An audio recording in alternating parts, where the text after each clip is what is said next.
see the photographers, the reporters, and the agency side of television, which is really distinct from what Dan does. These are people who provide raw video footage of the Arab Spring or the shipwreck off Italy and that sort of thing to broadcast customers. Reuters digital video. So that encompasses the Reuters Insider product, which many of you in the financial services know. It's kind of it's kind of like a digital TV station that goes out to our financial subscribers and our users.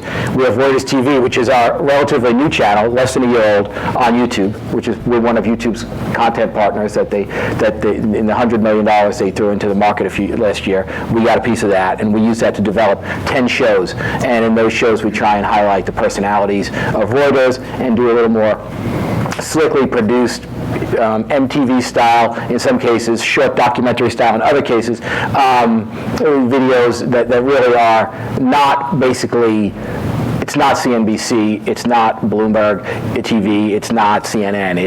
It's really deep, interesting stuff. It brought in a style that you really haven't seen from a Reuters type organization. And our third part is what's called Business Video Online, which serves business video stories, packages from around the world to online publishers and TV stations to use. So we are now 30 columnists, commentators around the globe, basically about 60% in New York and London, and the remainder in Asia, including Mumbai, Beijing, Singapore, and a sort of hub in Hong Kong. Our mandate is, we're sort of like the semi-autonomous Republic of Commentarists or something. We're a bit like the op-ed for business and finance for Reuters globally. Our commentaries appear on the 500,000 Reuters terminals every day, which has been one of the great bonuses.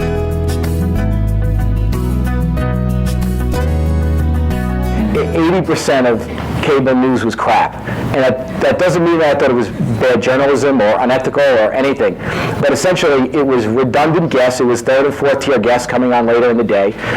It was packages that you've seen 3 or 4 times in a day. The web, the engagement with a web video viewer is very different. You have to be defining, you have to be durable, and you have to be memorable. And we're running a little bit of Insider behind me. This is a new Reuters Insider. If you remember Reuters Insider from its first iteration, it was, like Czechoslovakian DMV on camera.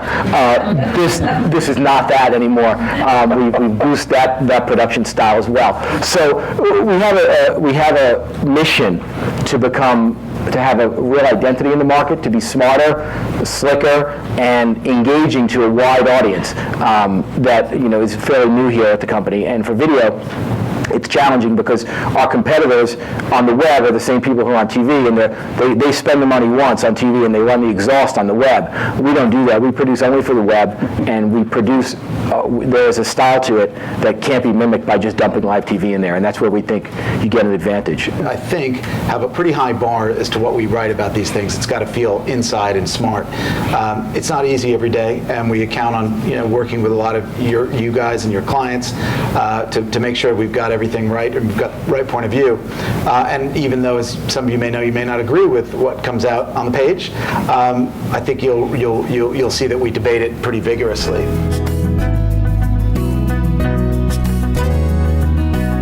I would say 2 things. We don't have the advantage, nor do we want the burden of being wallpaper. So you can send your client to a CNBC or Bloomberg and have a moderately attractive person with really nice hair, ask them questions that they don't answer, and the anchor doesn't listen to the answers. And the usual TV stuff. What we're trying to do is engage. So what I'd love for you guys to encourage your clients to be open to possibilities. We started a new show called the Take 120, and essentially, we get a buy-sider, and we give him 2 minutes to pick one of 2 stocks. So, for instance, we did one yesterday, Netflix versus Amazon. So this fund manager has to be willing to be able to argue his case in 2 minutes with one of our anchors who has nice hair, but is listening. I think the key thing is for you to do is to build relationships with individual journalists at Reuters, either editors or reporters, and frankly, I think it often helps to build those relationships with people who are a little lower on the organization chart because they tend to have more focused duties, and so they would have more specific assignments, and build relationships with people who cover areas that your clients operate in, your clients are expert in or interested in, who have something to offer?